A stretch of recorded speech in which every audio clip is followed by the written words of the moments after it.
Well, hey, everyone. This is Warren Howe. Hope you're having a great day out there. Now, today we're going to talk about mindset. Yep. Think like a business owner mindset. Okay.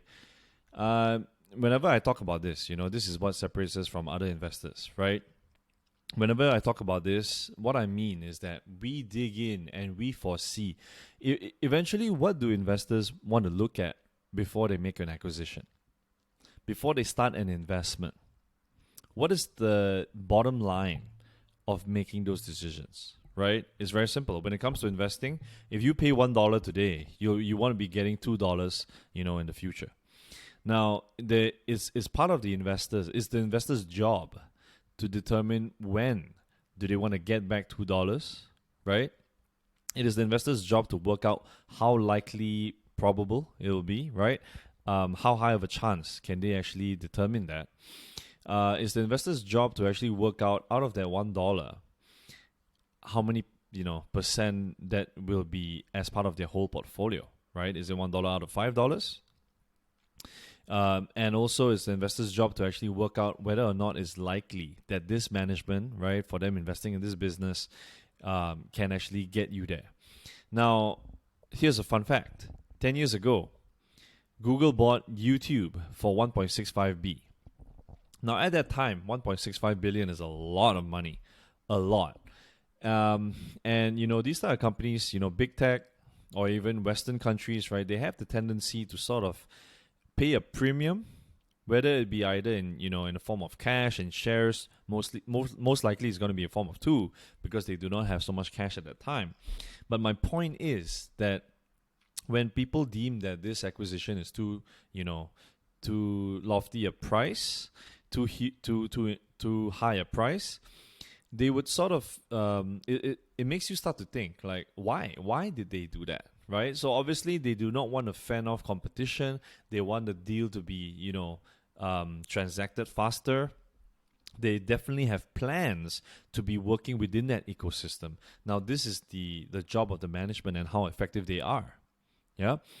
So when Google bought YouTube for 1.65 billion, 10 years down the road, their YouTube ads alone contributes to 19 billion out of the whole total revenues, right? In 2020.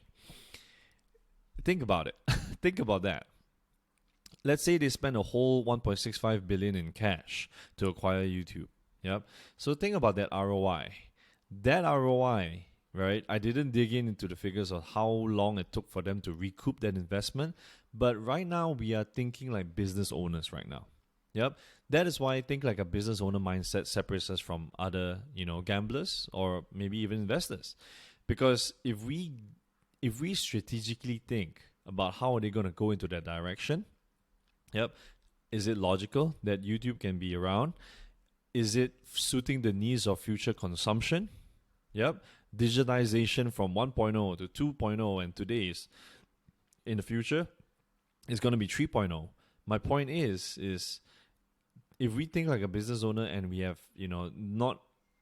not thinking too much that this is such a high price, and working on the ability for that this Google can work within the ecosystem, it could be a good investment. Now, that is easy because it already happened, right? But I'm going to be talking about other two companies that might be facing the same situation. A company that I'm invested in and I'm very bullish on, Dropbox. They acquired DocSend. Yep. So DocSend, they spent 165 million, right, on that acquisition, and working out the number of users, which is only 17,000, and paying a month on their most wanted product or service, which is around $45 a month. That will just give revenues at around 9 million, right, estimated per year. So it will take them a long time for them to reach that 165 million.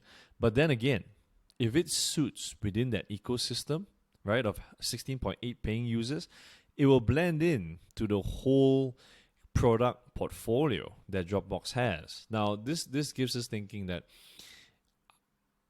not only does this have a chance for them to upsell the non-paying users, but how will this affect and whether or not this will really create a suitable product market fit onto this, as a business investor, as a business owner, does this acquisition make sense? Now, definitely, I think that is too high. But what is within their plan? What is it strategic?